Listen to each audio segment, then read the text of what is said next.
नमस्कार दोस्तों, स्वागत है आप सभी का एक बार फिर से एग्ज़ाम ज्ञान मंत्रा में। तो दोस्तों, जैसा कि आप सभी को पता होगा, एजीटीए और गन्ना पर्यवेक्षक परीक्षा के लिए हम लोग प्रीवियस क्वेश्चंस की सीरीज़ अपनी कवर कर रहे हैं। इस सीरीज़ में हम लोगों ने हिंदी के जो 50 क्वेश्चन अभी आते हैं उसमें से 25 क्वेश्चन पिछली वीडियो में कवर कर लिए थे। पार्ट 5 में हम लोग बाकी के बचे हुए 25 प्रश्नों को बहुत अच्छे तरीके से समझ के इनको कंप्लीट करने का प्रयास करेंगे। ठीक है, सामान्य हिंदी के साथ साथ हम लोगों ने सामान्य ज्ञान और आपके बेसिक एग्रीकल्चर और साइंस के क्वेश्चंस पूरे कवर कर लिए हैं। अगर आपने उन वीडियोस को अभी तक नहीं देखा है तो डिस्क्रिप्शन में उनकी लिंक है, आप वहाँ पर जाके उन वीडियोस को भी देख सकते हैं। साथ ही साथ प्रीवियस ईयर का ये पेपर है, सेम इसी प्रकार का जो पेपर है, इसी प्रकार के क्वेश्चन है, फिर से इस साल आपको रिपीट दिखेंगे अपनी मुख्य परीक्षा में। तो इसी पैटर्न पे आपको अपनी जो एग्ज़ाम की तैयारी है वो फिर से करनी है। वीडियो को एंड तक देखना आप लोग, और 25 में से जितने भी प्रश्नों का आप लोग सही उत्तर दे पाएँ कमेंट बॉक्स में ज़रूर बताना कि 25 में से इतने प्रश्नों के हम लोगों ने सही उत्तर दिए हैं। क्लियर? वीडियो स्टार्ट करें। चलिए तो दोस्तों, स्टार्ट करते हैं अपने क्वेश्चंस को। एक बार और ये देख लो, सेट नंबर अपन लोग बीए ये कवर कर रहे थे। ठीक है, सेट नंबर अपना बीए है। और जिन लोगों को अभी तक पैटर्न नहीं पता हो या फिर जो लोग नए हो, तो ये आपका एजीटीए का पैटर्न रहता है। ठीक है, एजीटीए में दोस्तों 4 भाग से यहाँ पे क्वेश्चन पूछे जाते हैं। अपने 50-50 भाग जो क्वेश्चन है वो पूछे गए थे। पिछली बार 400 नंबर का पेपर हुआ था। टोटल 200 क्वेश्चन पिछली परीक्षा में अपने इस एग्ज़ाम में पूछे गए थे। ठीक है, इन 4 सेक्शन से 4 सब्जेक्ट से क्वेश्चन अपने पूछे जाते हैं। चलिए दोस्तों, स्टार्ट करते हैं अपने इन क्वेश्चंस को। साथ ही साथ एक और जानकारी मैं यहाँ पे ऐड कर दूँ। दोस्तों, जैसा कि मैंने देखा है, मार्केट में ग्राम विकास की बहुत सारी किताबें अवेलेबल हैं, लेकिन उनमें सभी का जो सिलेबस है वो पुराने एडिशन के अकॉर्डिंग ही है। आपके लिए मार्केट में सबसे पहले चक्षु प्रकाशन नए सिलेबस के अकॉर्डिंग बुक लेके आए हैं आपकी ग्राम विकास की। अगर आप लेखपाल परीक्षा में अब शॉर्टलिस्ट भी हो चुके हैं मेंस के लिए और बचे हुए इस कम समय में भी पुराने एडिशन से तैयारी कर रहे हैं, तो ये आपके लिए बिल्कुल भी उचित नहीं है। चक्षु प्रकाशन की इस किताब में ग्राम विकास के दोस्तों पूरे लेटेस्ट सिलेबस के अकॉर्डिंग बेस्ट तरीके से सब कुछ कवर किया गया है। ठीक है, इस प्रकार से ये किताब प्रिपेयर की गई है चक्षु प्रकाशन के द्वारा। पूरा जो सिलेबस है अच्छे से कवर किया गया है। साथ ही साथ थ्योरी के साथ साथ बेस्ट जो एमसीक्यू हैं वो भी आपको प्रैक्टिस के लिए इसमें मिल जाएंगे। ठीक है, और एक बेहतरीन ये किताब है अगर आप बहुत अच्छे तरीके से ग्राम विकास के जो 25 क्वेश्चन आते हैं उनको अटेम्प्ट करना चाहते हैं अपनी परीक्षा में। साथ ही साथ लेखपाल की परीक्षा के लिए इसकी कंप्लीट गाइड और प्रैक्टिस सेट भी आते हैं। आप इनसे बेहतरीन तरीके से अपनी लेखपाल परीक्षा की तैयारी कर सकते हैं और एक बेस्ट स्कोर कर सकते हैं। तो इन सभी की लिंक मैं डिस्क्रिप्शन में दे रहा हूं, आप वहां से, साथ ही साथ आपके घर के आसपास किसी भी बुक स्टोर से इन किताब को लेके अपनी बेहतरीन प्रिपरेशन को कर सकते हैं। चलिए तो दोस्तों, स्टार्ट करते हैं। पिछली क्लास में हम लोगों ने क्वेश्चन नंबर 175 तक कवर कर लिया था। जो अपना क्वेश्चन है 175, इसका जो आंसर है आप सभी को कमेंट बॉक्स में बताना है कि इसका आंसर क्या है। क्वेश्चन देख लो, मनोभाव के अनुसार हटो शब्द कौन सा विस्मय बोधक है। 4 अपने ऑप्शन दिए गए हैं, संबोधन, ठीक है, चेतावनी, धिक्कार या फिर विस्मय। मैं इसका उत्तर नहीं बताऊंगा, पिछली वीडियो में बता चुका हूं। कमेंट बॉक्स में आप सभी को इसका उत्तर बताना है। चलिए, क्वेश्चन नंबर 176 से हम लोग स्टार्ट करेंगे अपनी इस वीडियो को। पहला क्वेश्चन है दोस्तों, तुम दिन भर घूमते रहते हो और भर शब्द कौन सा अव्यय यहाँ पे है। तो उत्तर हो जाएगा अपना ऑप्शन नंबर सी यहाँ पे। ठीक है, निपात। भर क्या है अपना? निपात है यहाँ पे। क्लियर? ऑप्शन नंबर सी यहाँ पे उत्तर हो जाएगा। दोस्तों देखो, एक और चीज़ मैं यहाँ पे आपको बिल्कुल क्लियर हिंदी के बारे में बता दूँ एजीटीए एग्ज़ाम के लिए, कि हिंदी आप अच्छे से पढ़ना। हिंदी के पिछली बार 50 क्वेश्चन आए थे और 50 में से 30 क्वेश्चन भी सही यहाँ पे करना बड़ा मुश्किल हो गया था बच्चों के लिए, क्योंकि हिंदी इसमें पूछी जाती है थोड़े डीप लेवल की। आप लोग अगर ये सोच रहे हो कि एसआई और लेखपाल वगैरह, वीडियो वगैरह जैसी बिल्कुल ईजी बेसिक हिंदी इसमें पूछ ली जाएगी, तो ऐसा नहीं है। हर टॉपिक को, एक तो इसके सिलेबस में जो भी टॉपिक हैं उनके अनुसार और प्रीवियस पेपर में जो भी टॉपिक से क्वेश्चन पूछे गए हैं उनके अनुसार आपको डीप में यहाँ पे हिंदी को कवर करना है। ठीक है, मेरी तो यही बिल्कुल आपसे गुजारिश होगी, हिंदी अगर पढ़ोगे तो बिल्कुल डीप में हिंदी पढ़ना अच्छे से समझ के, क्योंकि बेसिक देखो ये क्वेश्चन नहीं इसमें पूछे जा रहे हैं। इसमें ये नहीं पूछा जा रहा है आपसे कि रात का विलोम शब्द क्या होता है। बड़े हार्ड क्वेश्चन पूछे जा रहे हैं। 1/2 की पिछली बार और नेगेटिव मार्किंग ये रही थी। क्लियर? चलिए अगला क्वेश्चन देख लेते हैं। इसका क्वेश्चन अपना क्वेश्चन नंबर 176 है, जो इसका उत्तर हो जाएगा अपना निपात। अगला क्वेश्चन दोस्तों देखते हैं, तृष्णा के विपरीतार्थक शब्द का चयन करें यहाँ पे। तो उत्तर हो जाएगा इसका अपना ऑप्शन नंबर बी, यानी कि बी तृष्णा। ठीक है, ऑप्शन नंबर बी यहाँ पे अपना उत्तर हो जाएगा बी तृष्णा। क्लियर। चलो आगे बढ़ते हैं दोस्तों, अगला क्वेश्चन देखते हैं।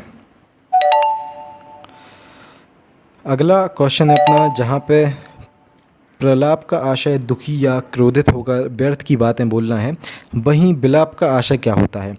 तो विलाप का आशय अपना हो जाएगा ऑप्शन नंबर ए, यानी कि रो रो कर अपना दुख कहते जाना। ठीक है, रो रो के अपना दुख बताना, दुख कहते जाना, यहाँ पे विलाप कहलाता है। चलिए अगला प्रश्न यहाँ पे देख लेते हैं कि क्या कह रहा है। निम्नलिखित शब्दों में से कौन सा शब्द संबंधवाची है। ठीक है, तो दोस्तों यहाँ पे संबंधवाची कौन सा हो जाएगा, संबंधवाची दैवीय हो जाएगा। ठीक है, दैवीय अपना क्या हो जाएगा, संबंधवाची यहाँ पे अपना हो जाएगा। क्लियर। चलिए अगला क्वेश्चन देखते हैं। अगला दोस्तों आप यहाँ पे अपना प्रश्न है, मेरे हाथ में लेखनी है, वाक्य में कौन सा परसर्ग है। ठीक है, मैं या फिर पर जहाँ पे आता है, ठीक है, मैं यहाँ पे और पर जहाँ पे आता है वहाँ पे हो जाता है अधिकरण। ठीक है, अधिकरण कारक हम लोग कह सकते हैं। ठीक है, कारक कितने होते हैं दोस्तों, कारक होते हैं 8। ठीक है, कर्ता, कर्म, करण, संप्रदान, अपादान, अधिकरण, उसके बाद संबोधन भी होता है एक और होता है। ठीक है, तो 8 अपने कारक होते हैं, ये कारक चिन्ह जिन्हें कहते हैं। अगला क्वेश्चन देख लेते हैं। अगला क्वेश्चन क्या कह रहा है। अगला प्रश्न दोस्तों अपना, क्रिया के जिस रूप से क्रिया निष्पादन के समय का ज्ञान होता है उसे क्या कहते हैं।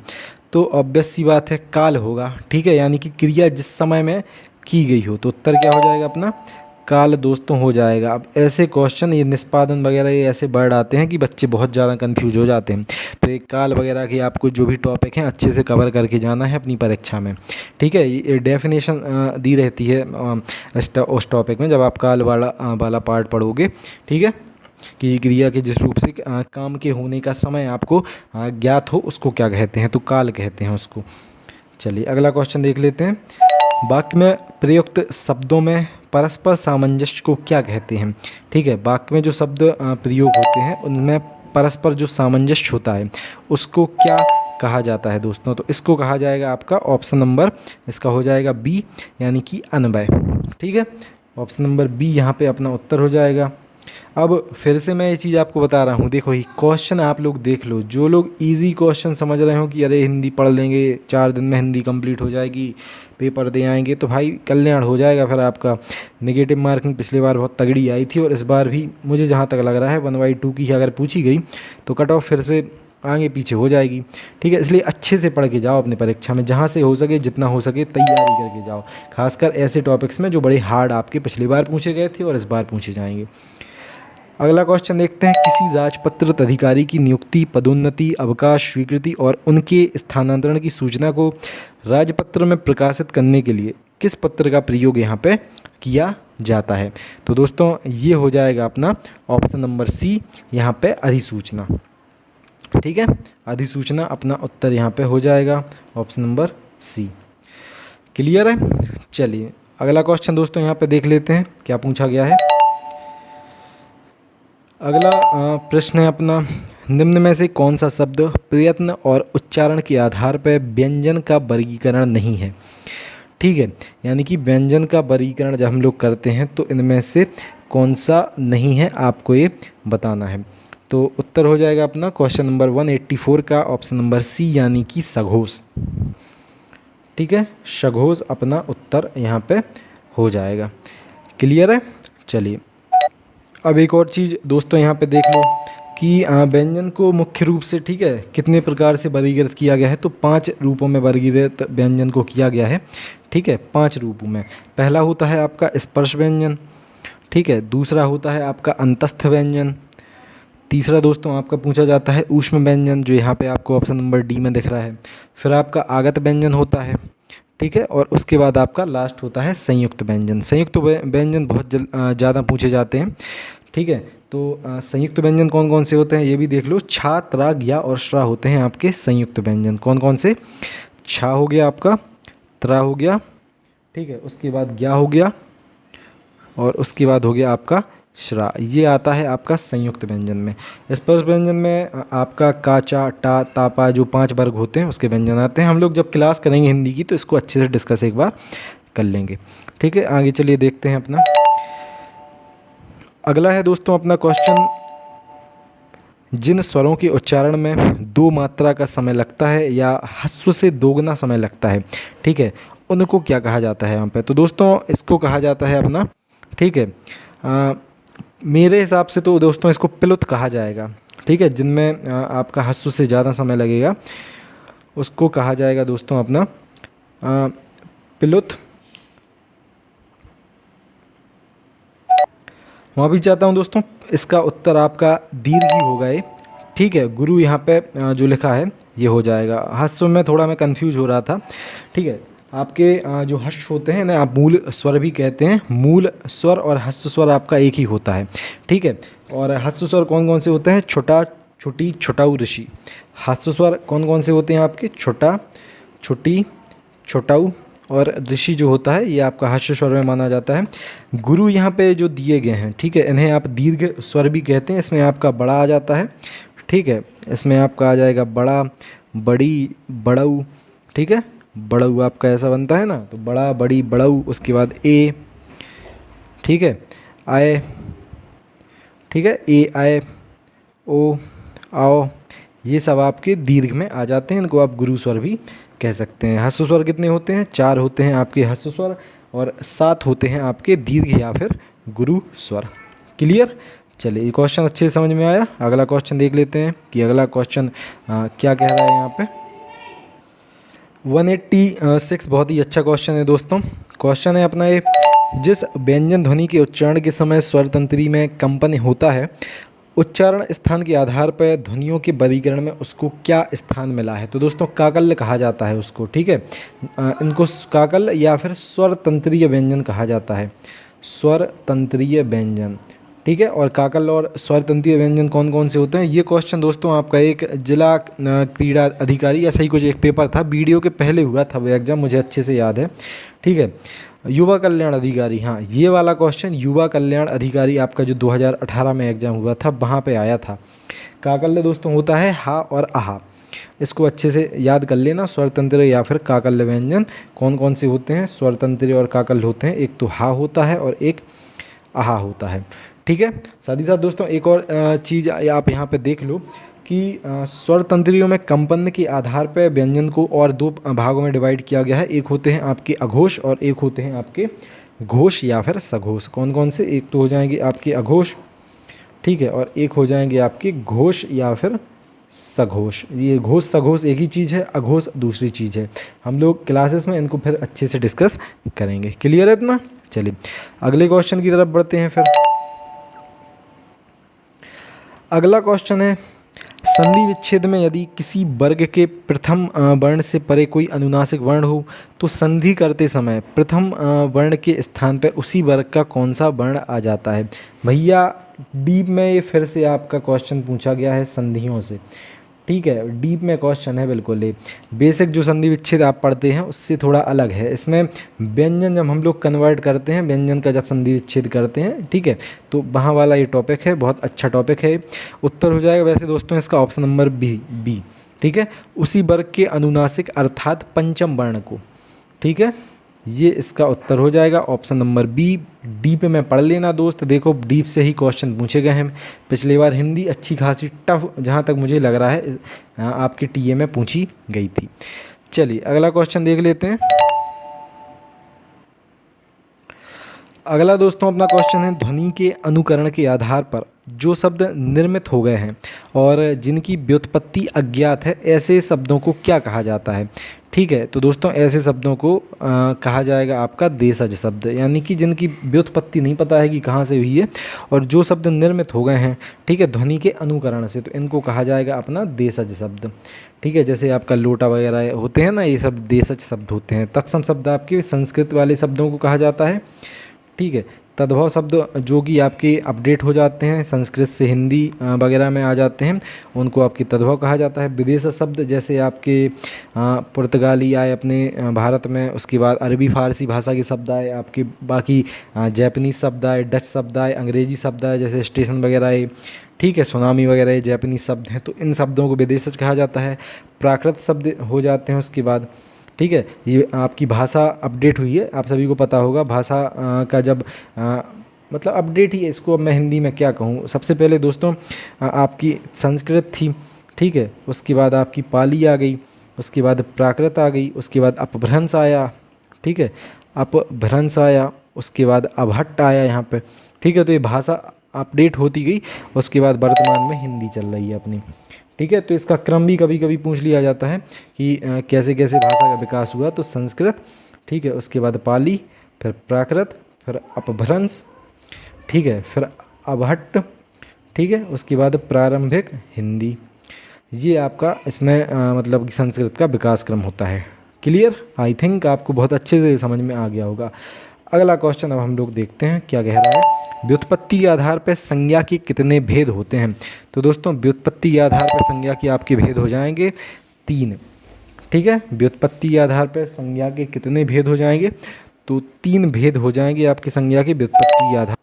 अब ये मत कहने लगना कि अरे सर यह तो आप गलत बता रहे हैं। देखो दोस्त, संज्ञा वैसे 2 प्रकार की होती है, ठीक है। संज्ञा वैसे 2 प्रकार की होती है। एक तो होती है आपकी व्युत्पत्ति वाली, ठीक है, व्युत्पत्ति वाली एक संज्ञा होती है, फिर होती है आपकी अर्थ के प्रकार वाली।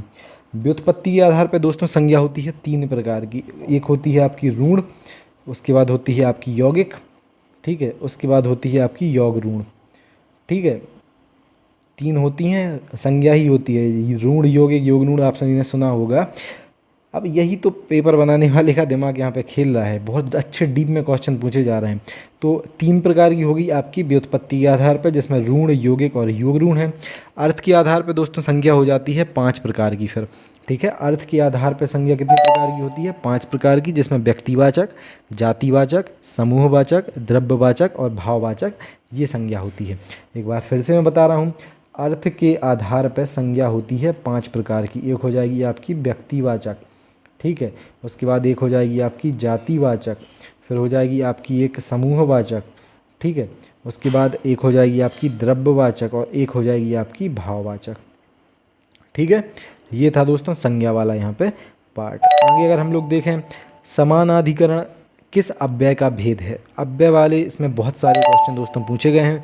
उत्तर हो जाएगा आपका ऑप्शन नंबर ए, समुच्चय बोधक अव्यय का भाग, ठीक है। समुच्चय बोधक अव्यय का यहाँ पे समानाधिकरण ये भेद है। क्लियर? चलिए आगे दोस्तों देखते हैं। चलिए अगला क्वेश्चन यहाँ पे है अपना, ठीक है। तुम प्रतिदिन खेलते हो, उपयुक्त वाक्य में प्रतिदिन कौन सा क्रिया विशेषण है? क्रिया विशेषण के बारे में यहाँ पे दोस्तों बात हो रही है। उत्तर हो जाएगा इसका कालवाचक क्रिया विशेषण, ठीक है।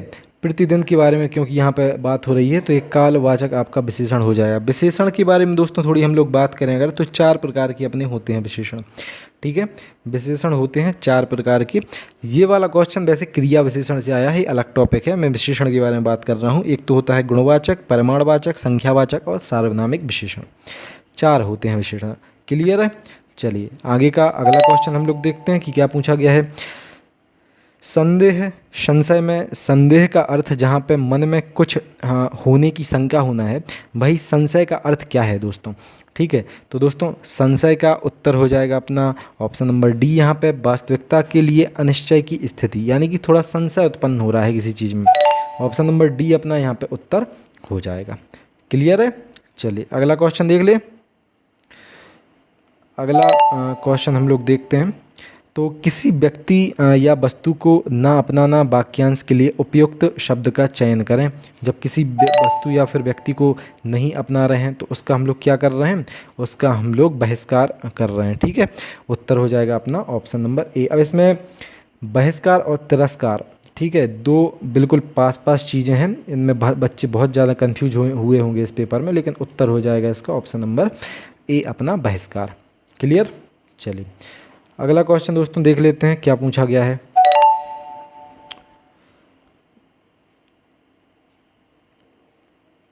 अगला अपना यहाँ क्वेश्चन पूछा गया है, कुल कुल शब्द युग्म के सही अर्थ भेद का चयन करें यहाँ पे। तो उत्तर हो जाएगा इसका ऑप्शन नंबर बी, यानी कुल मीन्स यहाँ पे वंश है और कुल मीन्स यहाँ पे किनारा है। ठीक है, ऑप्शन नंबर बी अपना ये उत्तर हो जाएगा। क्लियर। अगला क्वेश्चन, पुलिस ने मेहमानों में से ही एक व्यक्ति को पकड़ा और उस पर चोरी का क्या लगाया, उपयुक्त शब्द का चयन करें। तो उस पर चोरी का दोष लगाया होगा जहाँ तक है, या फिर दो अभियोग लगाया होगा। ठीक है, अभियोगी कहा जाता है क्योंकि जिस पर दोषारोपण किया जाता है। तो ऑप्शन नंबर सी अपना उत्तर हो जाएगा। ठीक है, चलिए अगला क्वेश्चन देख लेते हैं अपना, निम्नलिखित में कौन सा शब्द पुल्लिंग है। ठीक है, आपको बताना है निम्न में से कौन सा शब्द पुल्लिंग है। ठीक है, तो उत्तर हो जाएगा अपना ऑप्शन नंबर डी यहाँ पे विधुर, बाकी वर्षा, रात और दीमक ये सभी स्त्रीलिंग हैं। ऑप्शन नंबर डी अपना यहाँ पे उत्तर हो जाएगा। चलिए अगला क्वेश्चन दोस्तों देख लेते हैं। अगला क्वेश्चन क्या पूछा गया है, वह शाम को घर जाएगा, वाक्य में वृत्ति का अर्थ का कौन सा भेद है यहाँ पे। ठीक है, तो यहाँ पे दोस्तों आपका निश्चयार्थ है। ठीक है, क्योंकि निश्चय है वो शाम को घर जाएगा। क्लियर है। चलिए अगला क्वेश्चन देखते हैं, वह भोजन बनाता है, वाक्य में कौन सा पक्ष है। तो दोस्तों उत्तर हो जाएगा इसका अपना ऑप्शन नंबर ए, आवृत्ति मूलक। अब ये बड़ा डेंजरस और डीप वाला क्वेश्चन है। ठीक है, डीप क्वेश्चन दोस्तों पढ़ लेना, मैं बार बार कह रहा हूँ। अच्छे खासे लेवल की आपकी हिंदी पूछी गई थी पिछले बार, इस बार भी अच्छे खासे लेवल की ही हिंदी आपकी पूछी जाएगी। जिस वाक्य में दो या दो से अधिक स्वतंत्र उपवाक्य हों और योजकों द्वारा जुड़े हों, वह वाक्य कौन सा कहलाता है भैया, वह वाक्य संयुक्त वाक्य कहलाता है। ठीक है, जहाँ दो स्वतंत्र हों वो संयुक्त कहलाएगा, और जहाँ एक वाक्य दूसरे वाक्य पर डिपेंड हो वो आपका मिश्रित वाक्य कहलाएगा, और जहाँ सिर्फ एक वाक्य हो तो वो सरल वाक्य कहलाएगा। ठीक है, चलिए अगला क्वेश्चन देखते हैं।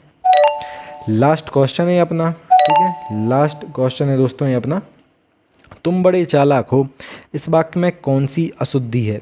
ठीक है, तो दोस्तों इस वाक्य में हो जाएगी अपनी अव्यय संबंधी अशुद्धि। तुम बड़े चालाक में कौन सी अशुद्धि, यहाँ पे अव्यय संबंधी अशुद्धि अपनी इसमें उत्तर हो जाएगी। तो दोस्तों ये थे अपने हिंदी के बहुत ही अच्छे 25 क्वेश्चन। मैं आशा करता हूँ अच्छे से आपको समझ में आए होंगे। पेपर का लेवल भी इन क्वेश्चंस में आपको दिख गया होगा कि किस प्रकार के इसमें क्वेश्चन ये पूछे गए हैं। बाकी के जो भी अपने रहेंगे, अपना गणित रहेगा, उसके जो भी क्वेश्चन थे, अपना रीजनिंग रहेगा, उसके भी क्वेश्चन जो थे हम लोग इसी सीरीज़ में कवर करेंगे। साथ ही साथ एक और चीज़ आप सभी से मैं पूछना चाहता हूँ कि आप सभी लोग चाहते हैं कि हम लोग एग्रीकल्चर या फिर स्टैटिक जीके की, ठीक है, एग्रीकल्चर या फिर स्टैटिक जीके की क्लासेस स्टार्ट करें। कम से कम अगर आप इस वीडियो पे 100 लाइक्स कर देते हैं तो इसी प्रकार से, जैसे हमने हिंदी के 25 क्वेश्चन कवर किए बिल्कुल समझ के, इसी प्रकार से हम लोग एग्रीकल्चर या फिर स्टैटिक जीके, आप लोग जिसका भी कहेंगे, मैं एक पोल डाल दूंगा सबसे पहले तो उस प्रकार से हम लोग कवर करेंगे। आशा करता हूँ ये वीडियो अच्छे से आपको समझ में आई होगी, इसके क्वेश्चन भी आप सभी को अच्छे से समझ में आए होंगे। मिलते हैं दोस्तों फिर अगली वीडियो में। जय हिंद, जय भारत, भारत माता की जय। Have a great.